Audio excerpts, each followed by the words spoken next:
Le matin glacial du 10 février 2009, dans la paisible ville d'Alma au Québec, David Fortin, 14 ans, a franchi la porte d'entrée de la maison familiale, se dirigeant ostensiblement vers l'arrêt de l'autobus scolaire.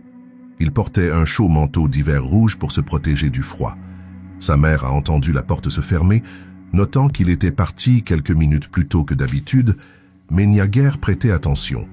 Il n'est jamais monté dans l'autobus. Il n'est jamais arrivé à l'école. Il n'a plus jamais été revu. À cet instant, David Fortin est sorti de sa vie pour entrer dans un mystère canadien obsédant, laissant derrière lui un vide comblé uniquement par une question angoissante qui résonne depuis plus de 15 ans. Qu'est-il arrivé à David? Ceci est le récit le plus complet de la disparition de David Fortin.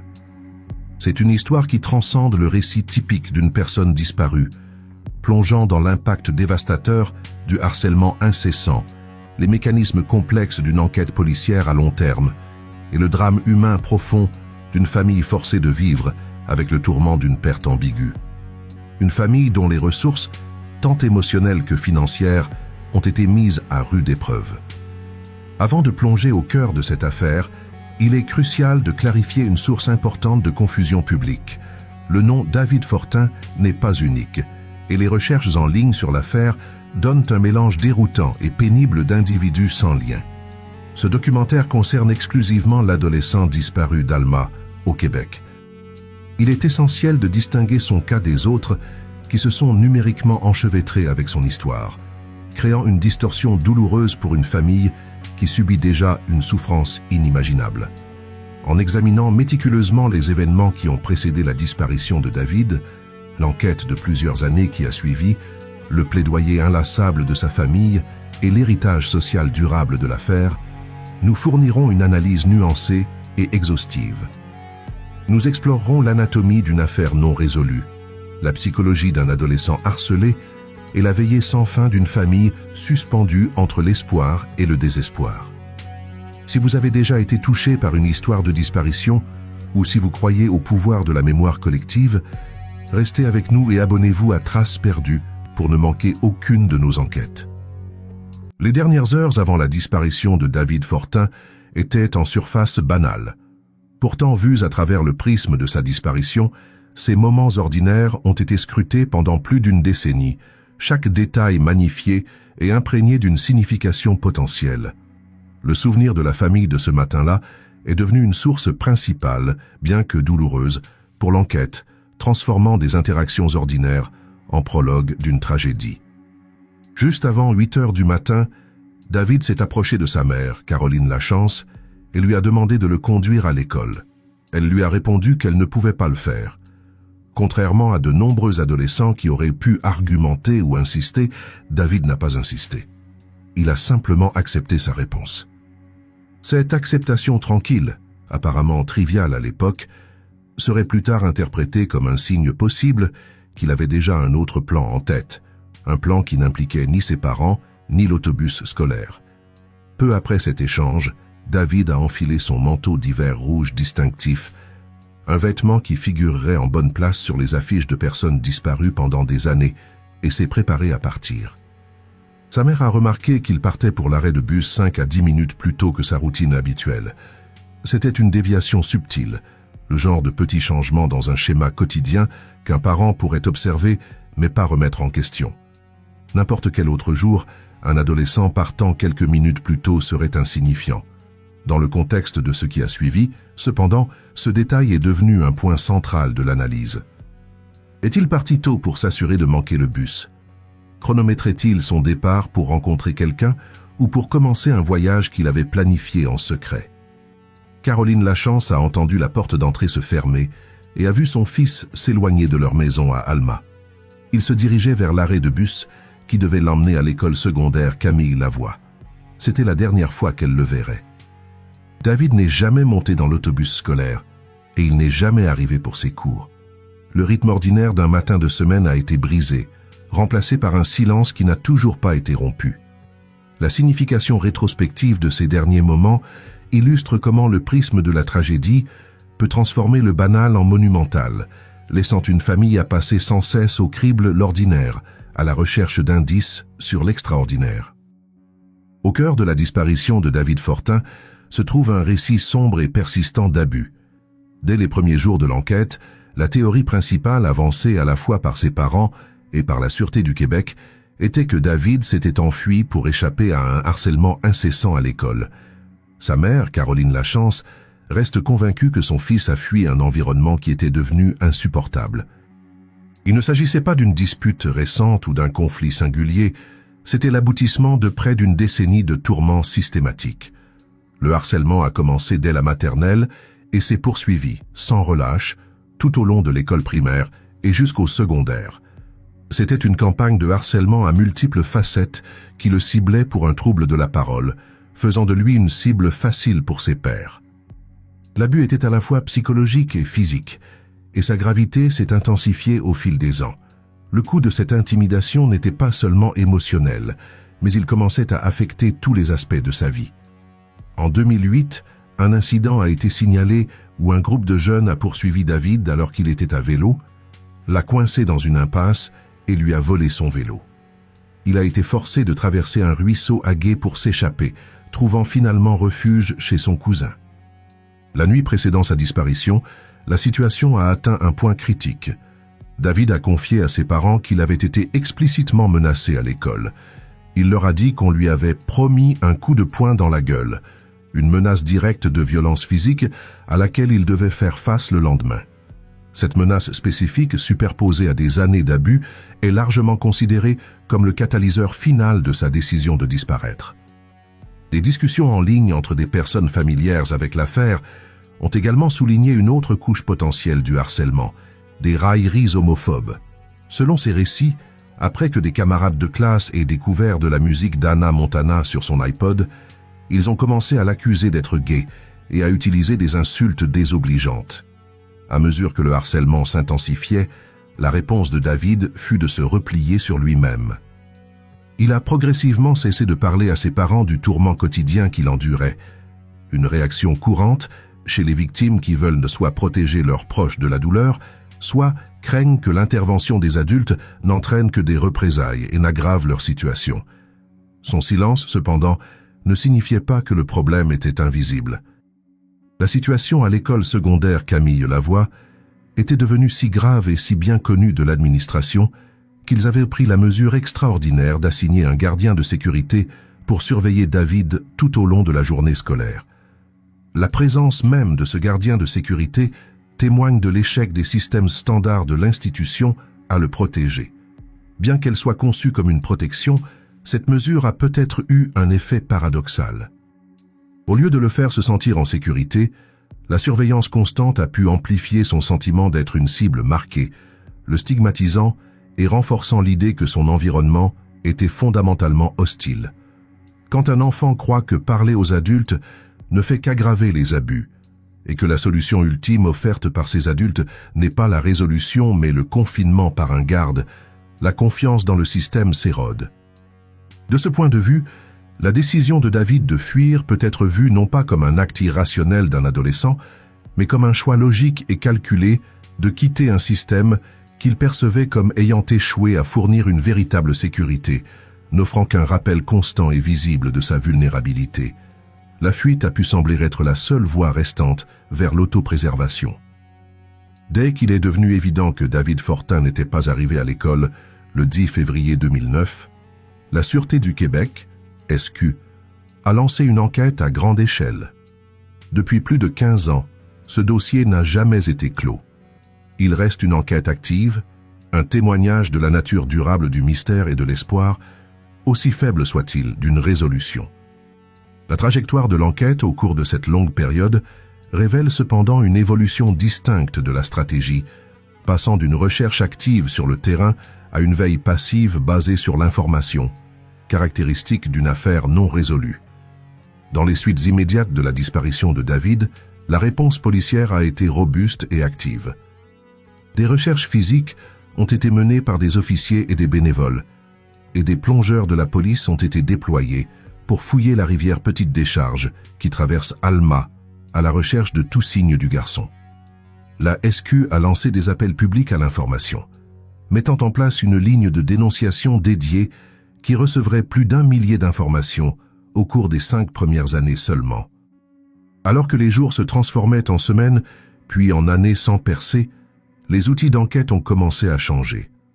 L'accent est passé de la recherche de David dans la région immédiate au maintien de son souvenir dans la conscience publique, dans l'éventualité où il vivrait ailleurs ou que quelqu'un ayant connaissance de son sort se manifesterait. Ce changement est le plus clairement marqué par l'utilisation de portraits vieillis. Lors du 2e anniversaire de sa disparition en 2011, les services nationaux pour les enfants disparus de la GRC, en partenariat avec le réseau Enfants Retour, ont publié la première image de David vieilli numériquement. C'était une reconnaissance tacite que la recherche était désormais à long terme et que David n'était plus le garçon de 14 ans qui avait disparu. Un deuxième portrait dessiné à la main a été dévoilé en mai 2016, dépeignant à quoi David pourrait ressembler en tant que jeune homme de 22 ans. Un autre élément clé de cette stratégie à long terme était la récompense financière. L'organisation montréalaise Jeunesse au Soleil a offert une récompense de 10 000 $ pour toute information qui aiderait les enquêteurs à localiser David. Cette somme d'argent, bien que significative, ne pouvait compenser la douleur de la famille, mais elle représentait un effort tangible pour générer de nouvelles pistes. Cette récompense a été renouvelée et médiatisée à plusieurs reprises lors des anniversaires clés, comme le 5e anniversaire en 2014, servant de rappel récurrent au public que l'affaire n'était pas résolue et que leur aide était toujours nécessaire. L'enquête a été entravée dès le début par un manque fondamental de preuves. Il n'y avait pas de scène de crime, pas de témoin de sa disparition et aucune piste physique à suivre une fois qu'il s'est éloigné de sa maison. Le passage du temps est devenu le plus grand obstacle. Claude Broder, un ancien enquêteur de police avec 35 ans d'expérience, a commenté aux alentours du 10e anniversaire que le meilleur espoir de résoudre l'affaire n'était plus le travail de police traditionnel, mais un indice crucial d'un membre du public. Cette évaluation confirme la transition du statut de l'enquête. La police ne cherche plus activement David dans les bois ou les rivières. Elle attend que des informations à son sujet fassent surface depuis l'immensité du monde. L'histoire de David est un rappel brutal des conséquences du harcèlement et de l'importance de la vigilance communautaire. Si ce récit vous touche, nous vous invitons à laisser un commentaire pour partager vos pensées et votre soutien à la famille. Chaque interaction aide à garder la mémoire de David vivante. Continuons ensemble à explorer les méandres de cette affaire. Dans une affaire de personnes disparues très médiatisée comme celle de David Fortin, le public devient un vaste réseau décentralisé d'yeux et d'oreilles pour la police. Cette attention collective est un atout essentiel, représentant le meilleur espoir d'une percée lorsque les pistes officielles s'épuisent. Cependant, c'est aussi une force imprévisible et souvent peu fiable. L'enquête sur la disparition de David a été caractérisée par un torrent de renseignements du public, avec des milliers de signalements rapportés au fil des ans. Chacun portait le potentiel d'une réponse, mais la grande majorité s'est avérée être de fausses pistes, soumettant la famille Fortin à un cycle cruel et incessant d'espoir et de désespoir. Les signalements ont couvert tout le pays, brossant le tableau d'une nation aux aguets.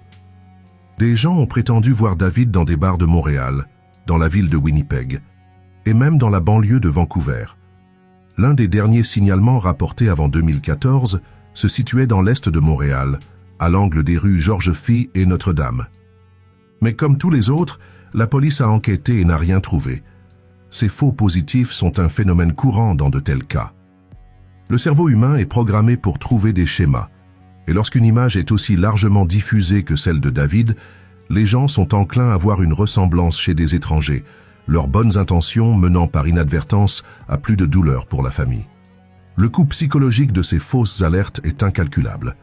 L'exemple le plus dramatique de cette dynamique fut l'incident Guy Lafleur à la fin de 2009.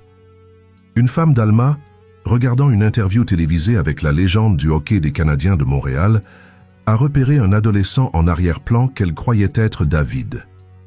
La ressemblance était suffisamment forte pour que la Sûreté du Québec diffuse le clip vidéo de 11 secondes au public, générant une vague massive d'attention médiatique et une montée d'espoir.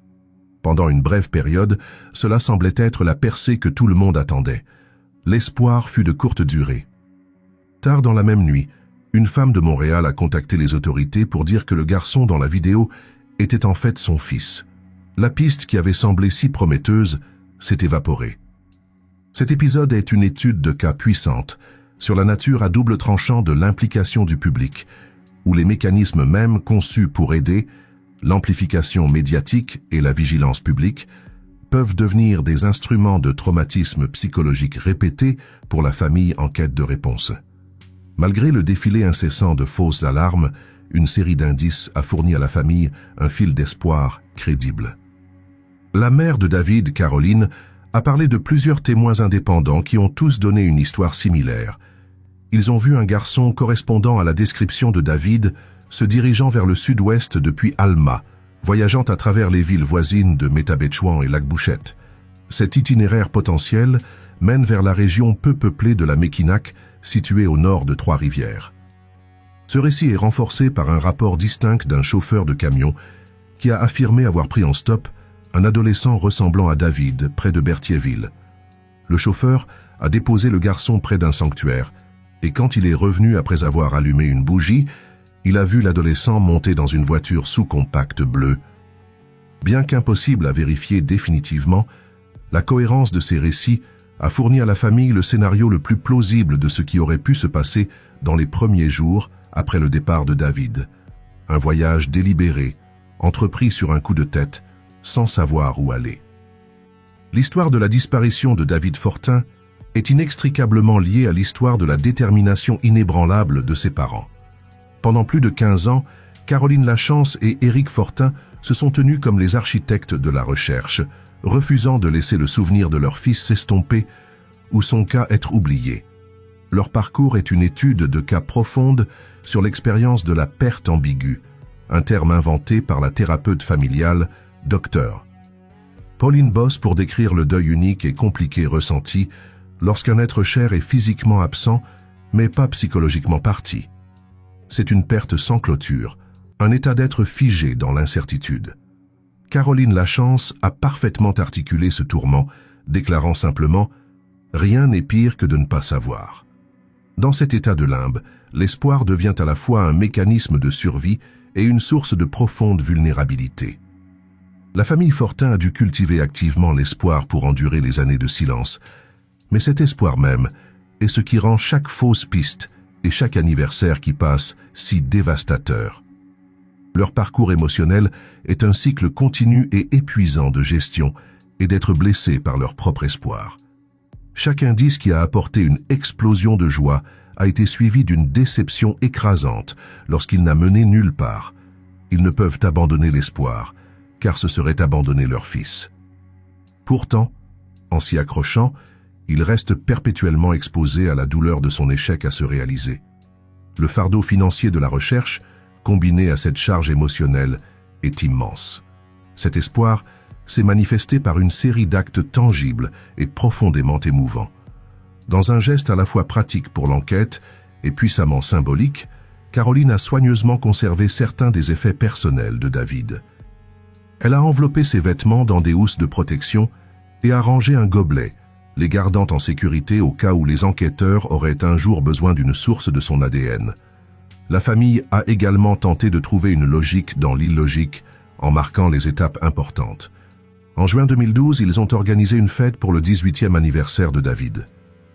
Leur raisonnement était qu'une fois devenu un adulte légal, il ne craindrait plus d'être envoyé dans un foyer de groupe et pourrait se sentir libre de prendre contact.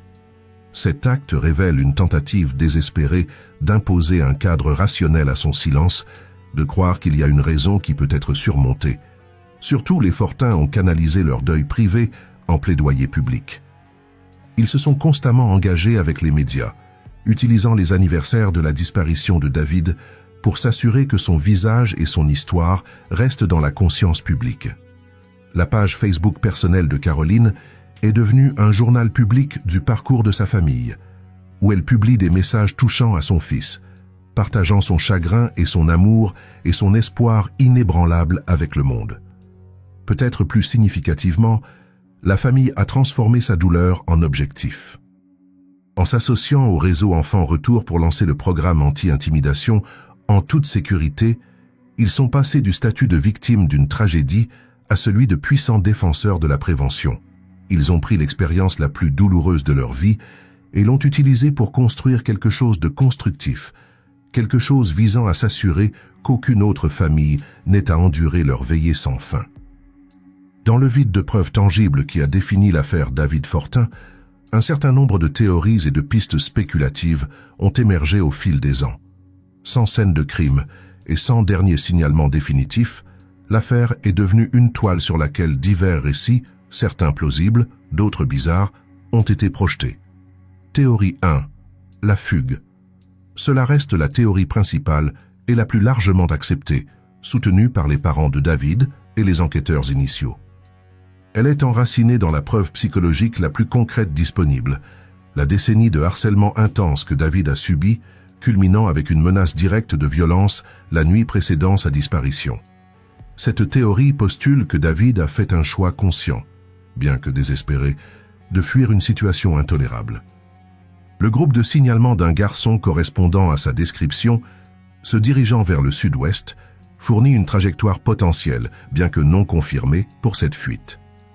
Dans ce récit, David n'est pas une victime d'un acte criminel, mais le protagoniste de sa propre évasion. Théorie 2.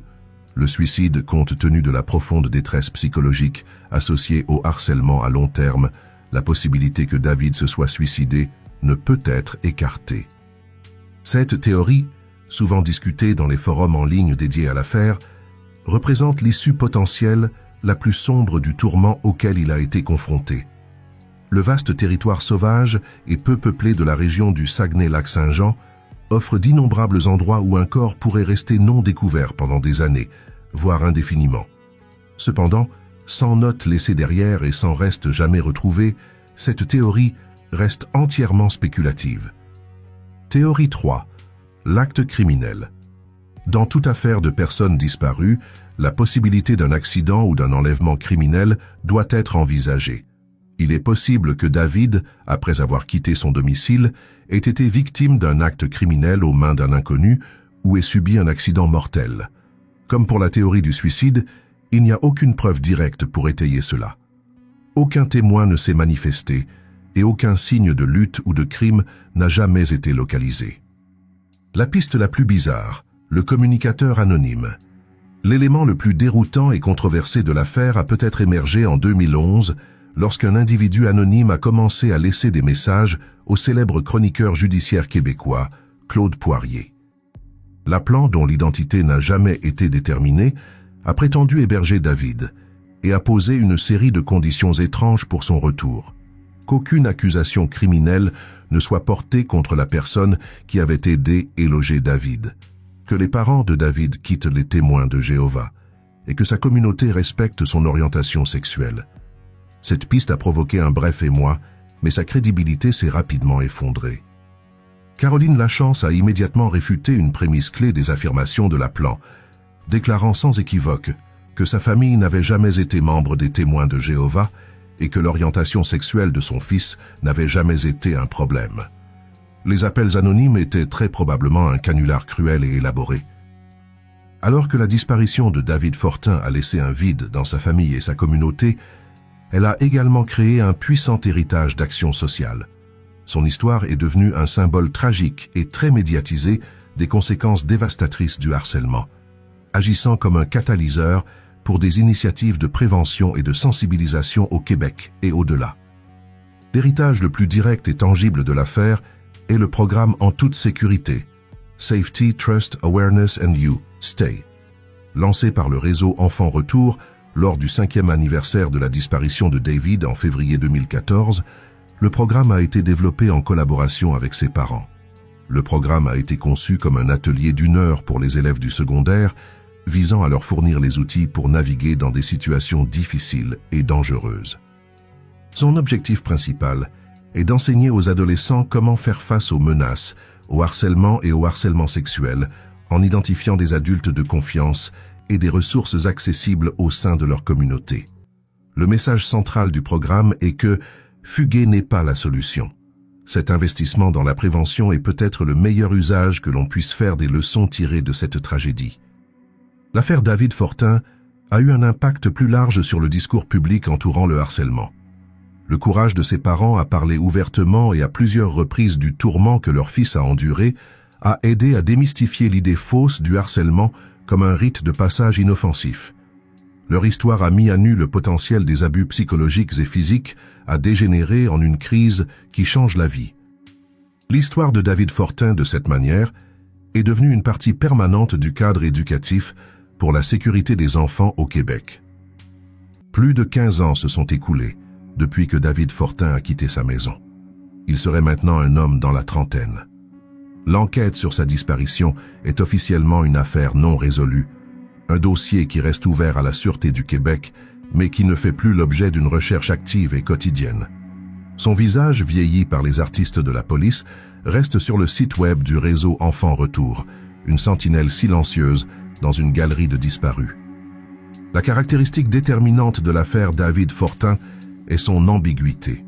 Sans corps jamais retrouvé et sans preuve définitive de son sort, sa famille, sa communauté et le public sont laissés en suspens dans un état d'incertitude perpétuelle. A-t-il réussi à s'enfuir et à commencer une nouvelle vie sous un nouveau nom? A-t-il été victime d'un accident ou d'un acte criminel? Ou a-t-il succombé au désespoir provoqué par des années de tourments? Toutes les possibilités restent ouvertes, et dans ce vide de connaissances, il ne peut y avoir de clôture. Pour sa famille, les années ont été une veillée angoissante alimentée par un espoir qui refuse de s'éteindre. À travers tout cela, ils ont conservé la conviction qu'il pourrait encore être en vie quelque part. Ils ont canalisé leur chagrin en plaidoyer, travaillant pour s'assurer que d'autres enfants ne souffrent pas comme leur fils a souffert. En fin de compte, leur mission a été simple et puissante, un plaidoyer contre le silence et l'oubli qui consument si souvent les affaires non résolues. C'est une mission qui s'exprime le mieux dans les mots de sa mère, Caroline Lachance, alors qu'elle approchait du 10e anniversaire de sa disparition. Son but n'était pas de marquer un événement, ce qui implique un sentiment de finalité, mais d'envoyer un message. Ce que nous voulons, dit-elle, c'est que la planète sache que David n'a pas été retrouvé. Cette déclaration résume la tragédie durable et l'amour inébranlable au cœur de cette affaire. C'est un refus de laisser son fils devenir une statistique, un fantôme dans un vieux dossier. Et c'est un rappel solennel des profondes questions de société que l'histoire de David soulève sur notre responsabilité collective de voir, d'entendre et de protéger les plus vulnérables parmi nous, avant qu'ils n'aient l'impression de n'avoir d'autre choix que de disparaître. Merci d'avoir regardé cette enquête sur Traces perdues. Si l'histoire de David vous a touché, n'oubliez pas de vous abonner et d'activer les notifications pour continuer à explorer avec nous les mystères qui méritent d'être racontés. Votre soutien est notre plus grande ressource.